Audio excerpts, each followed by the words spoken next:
Discipline is doing what you hate to do, but do it like you love it. You need discipline because motivation's not there every day. I'm missing motivation most days. Wow, Some really? days, yeah, sometimes I got motivation. Sometimes I'm like, fuck yeah, today I felt good. I can't wait to get to the gym. A lot of days I gotta get to the gym. They think it's a permanent fix. They think it's something that is a constant. Fuck your motivation. Fuck your motivation. There is no success without sacrifice. There is no success without sacrifice.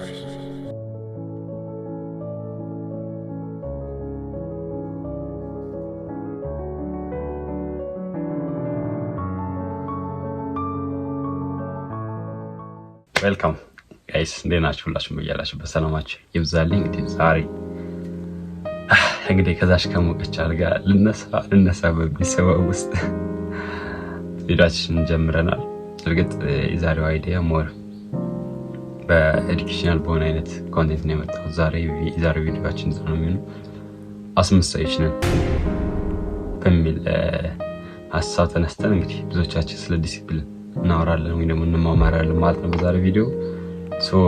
መጀመሪያ ላይ እንደውም ከእንቅልፋችን ለመነሳት ያቺ የሞቀች አልጋ በተለይ ጠዋት በጣም ትነሱ ከሆነ አጠባው አካባቢ 12 ሰዓት አካባቢ ትንሽ ከባድ ትላለች። ከዛች ከሞቀች አልጋ ኃይለኛ እንቅልፍ ከሚወስድን ታይም ስለሆነ ለመነሳት አስቸጋሪ በሆነበት ታይም ነው ሁላ ልተኛ ልነሳ በሚል አይነት ሀሳብ ውስጥ ነው መሀል ድንገት ለመነሳት መወሰን ያለብን ሰው አስመሳዮች ነን በሚል ሀሳብ ስለ ዲሲፕሊን ማለት ኮንሲስተንሲ ወጥነት አንድ ነገር ስናደርግ በተደጋጋሚ ወጥነት ላይ ሁሌ በጽናት ማድረግ ላይ እናወራለን እንማማራለን ማለት ነው። ብዙዎቻችን ያው ጀምረን በተለይ አንድ ቀን ቻሌንጅ ለ3 ሳምንት እንደዚህ የሚባሉ ቻሌንጆች በብዛት ጀምራለን እና ጀምረን ማን ጨርስበት ወይ ደግሞ ሁሌ ማናስቀጥልበት ምክንያቶች ምንድናቸው የሚሉት ነገር ነው ማለት መጀመር ላይ ሁላችንም ጎበዝ ነን፣ መጨረስ ላይ ግን አብዛኞቻችን ሰነፍ ነን። 90% ለምን በሞቲቬሽን ጀምራለን፣ ስንጨርስ ግን ሁላችንም እንደሚባለው ሞቲቬሽኑ ይጠፋና ዲሲፕሊን የሆነ ፐርሰን ፍጻሜውን ያገኛል። እኛ ደግሞ ያው ከፍጻሜው ላለመድረስ ለምንድን ነው እንደዚህ የሚዘን ለምን ወሳኝ በሆነ የህይወታችን ነጥብ ነው ዲሲፕሊን ብዬ ስለማስብ በሱ ጉዳይ ዛሬ እንማማራለን ማለት ነው።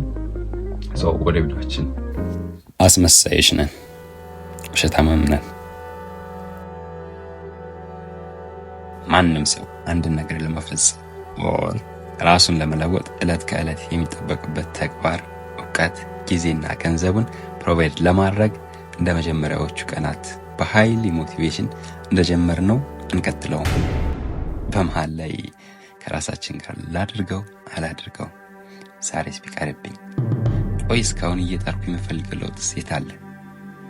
ዛሬ ይህችን ቀን ባርፍስ ብለን ተጠራውን ሁላችን ፐርፌክት እንዳልሆን ነው ሁሉ አንዳንድ ቀናቶች ላይ እንደክማለን።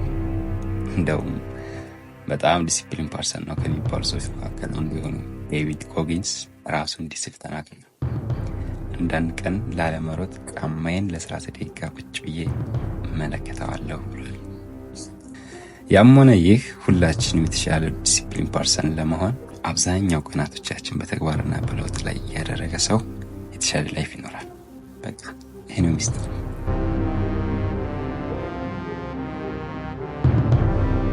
ይህን ለማድረግ ጽናትና ያንን ለውጥ ምን ያክል እንፈልገዋለን ብለን የምክንያታችን ጥንካሬ ወስነዋል።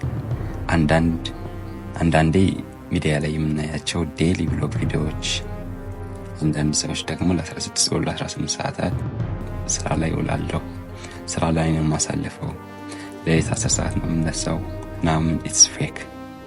ያንን በሳምንት 4 ቀን ራሱ ካደረጉት በቂ ነው። እውነታው ሁላችንም ሁሌ ሞቲቬትድ ሆነን ስራ እናንሰራ። አንዳንድ ጊዜ ለራሳችን እንዲህ አይነት ምክንያቶችን እየሰጠን የትኛው ህይወት ነው? ቆይ ትንሽ አርፍጄ ብነሳለሁ፣ ትንሽ ልተኛ ቢበቃኝስ፣ ከአንድ እንጀራ ይበልጣል ብላ ይህን ከሰራሁ ይበቃኛል፣ ሁሌ ለፋለሁ ለማያልፍልኝ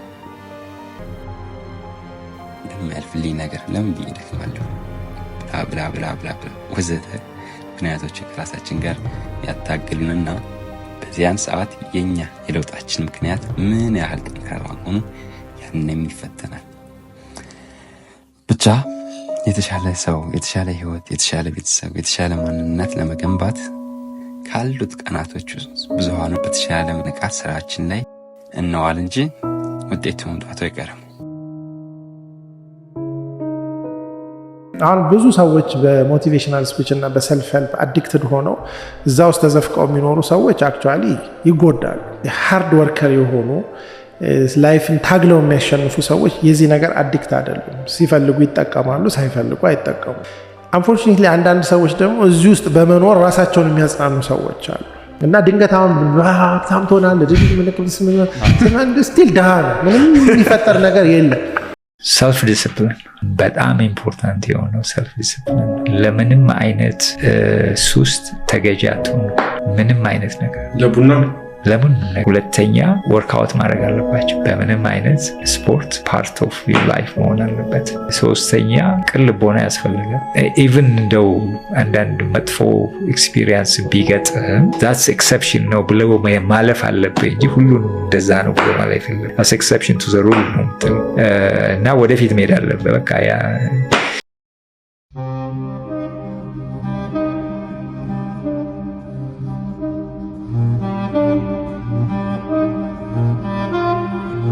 There is no success without sacrifice.